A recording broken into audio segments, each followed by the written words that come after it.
আসসালামু আলাইকুম। মন্ডলস কুকিং এ আমি আবারও একটা নতুন রান্নার রেসিপি নিয়ে এসেছি। তো আজ আমি আপনাদেরকে মুড়ো ঘন্ট করে দেখাবো। তো মুড়ো ঘন্ট করার জন্য যে সব উপকরণগুলো লাগবে দেখুন, এখানে আমি একটা রুই মাছের মাথা নিয়েছি বড় সাইজের, এর থেকেও বড় সাইজ আপনারা নিতে পারেন।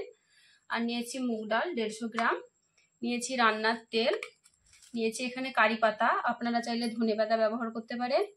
নিয়েছি দুটো টমেটো কুচি করে কেটে নিয়েছি, দুটো পেঁয়াজ আমি টুকরো করে কেটে নিয়েছি, আর নিয়েছি রসুন, আদা, আর এখানে একটা কাঁচা লঙ্কা, একটা পাকা লঙ্কা আমি কুচি করে কেটে নিয়েছি। আর এখানে নিয়েছি গোলমরিচের গুঁড়ো, ধনে গুঁড়ো, গোটা জিরে কিছু পরিমাণ, হলুদ গুঁড়ো, লঙ্কা গুঁড়ো আর লবণ। তো আমি প্রথমেই মাছের মাথাটাকে একটু হলুদ একটু লবণ মাখিয়ে টুকরো করে কেটে ভালোভাবে তেলে ভেজে নেব। দেখুন আমার মাছের মাথাগুলো সম্পূর্ণ ভাজা হয়ে গেছে। এরকম কড়াইয়ে বেশি পরিমাণ তেল দিয়ে কিন্তু মাথাটা ভালোভাবে ভাজতে হবে। তো মাছের মাথা ভাজা হয়ে গেছে, এবার আমি মুড়ো ঘন্টটা রান্না করতে শুরু করব। তো ভিডিওটা শেষ পর্যন্ত আপনারা দেখুন। কড়াইটা জ্বালিয়ে দিলাম, কড়াইটা বসিয়ে দিলাম।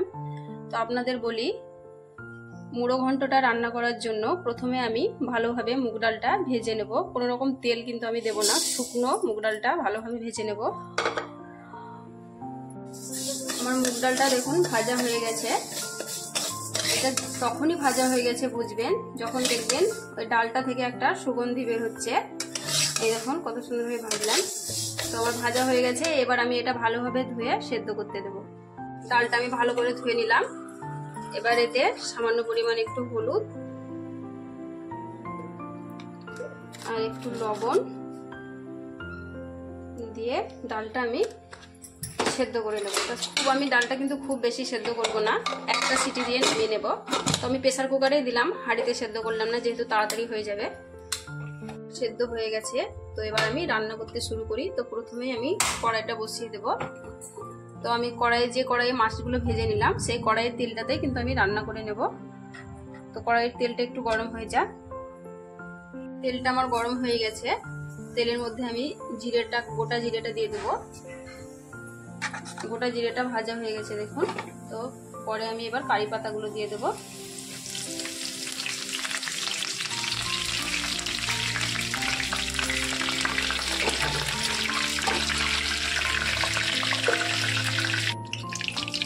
কারি পাতাটা ভাজা হয়ে গেছে, এবার আমি কুচানো পেঁয়াজ, কুচানো আদা, রসুন আর লঙ্কা সবগুলো কিন্তু আমি দিয়ে দেবো একে একে। তারপর এটা কিছুক্ষণ ভেজে নেব। পেঁয়াজটা ভাজার পর আমি এবার টমেটোটা দিয়ে দেবো। তখন পেঁয়াজটা কিন্তু খুব ভাজবেন না, এরকম একটু কাঁচা কাঁচা করে ভাজবেন। এর মধ্যে আমি এবার যে টমেটো কুচি করে রেখেছিলাম টমেটোগুলো দিয়ে দেবো।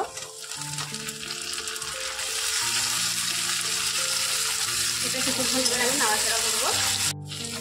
সমস্ত কাঁচা মশলাগুলো দেখুন আমার ভাজা হয়ে গেছে। এরকম কাঁচা কাঁচা করে ভাজবেন। টমেটো, পেঁয়াজ, আদা, রসুন, লঙ্কা সবকিছু এরকম কাঁচা কাঁচা করে ভেজে নেবেন। এই অবস্থায় আমি বাকি মশলাগুলো দিয়ে দেবো। তো হলুদ যেহেতু দিয়েছি ডালে, তাই একটু কম পরিমাণে দেবো। আর দেবো ধনে গুঁড়ো,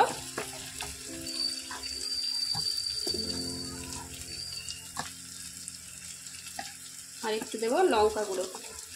কাঁচা লঙ্কা যেহেতু দিয়েছি তাই একটু কম পরিমাণে দেবো, এটা আপনারা ঝাল হিসাবে দেবেন। এবার আমি এটা একটু কষে নেব। মশলাটা ভালোভাবে কষে নেওয়ার জন্য একটু পানি অ্যাড করে দিলাম। এবার একটু ভালোভাবে কষে নেব। কিছুক্ষণ নাড়াচাড়া করার পর দেখুন মশলাটা পুরো কষানো হয়ে গেছে, তেল ছেড়ে দিয়েছে মশলা থেকে। তো এই অবস্থায় আমি ভেজে রাখা মাছগুলো দিয়ে দেবো। এবার এটা আমি লো ফ্লেমে কিছুক্ষণের জন্য আবার কষিয়ে নেব। আবারও কিছুক্ষণ নাড়াচাড়ার পর দেখুন আমার পুরোপুরি মশলাটা কষানো হয়ে গেছে। এই অবস্থায় আমি সেদ্ধ করে রাখা ডালটা ঢেলে দেবো। এই দেখুন আমি প্রেসার কুকারে সেদ্ধ করে নিয়েছি, তাই আমি এটা ঢেলে দেবো। সম্পূর্ণ ডালটা ঢেলে দিয়েছি। এবার আমি এর মধ্যে গোলমরিচের গুঁড়োটা দিয়ে দেবো। এখানে কিন্তু আপনাদের একটা কথা বলি, আমি কিন্তু কোনো গরম মশলা এখানে ব্যবহার করিনি। আপনারা চাইলে এখানে গরম মশলা ব্যবহার করতে পারেন। আমার গরম মশলা ভালো লাগে না, তাই আমি মুড়ো ঘন্টর ক্ষেত্রে আমি গরম মশলা ব্যবহার করি না।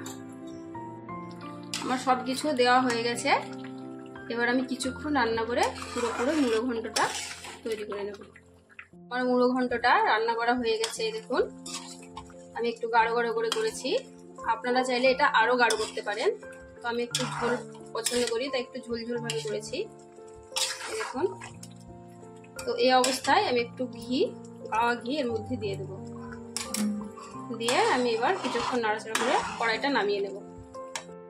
এই হলো আমার মুড়ো ঘন্টর ফাইনাল লুক। তো আপনারাও এরকম মুড়ো ঘন্ট একদম অনুষ্ঠান বাড়ির মতো স্বাদে রান্না করে খাবেন এবং আমাকে কমেন্ট করে জানাবেন আমার মুড়ো ঘন্ট রান্না কেমন হয়েছে। আর আরও আমার রান্নার নতুন নতুন ভিডিও পেতে চ্যানেলটিকে সাবস্ক্রাইব করবেন, ভালো লাগলে একটা লাইক দেবেন। ভালো থাকুন, সুস্থ থাকুন, আল্লাহ হাফেজ।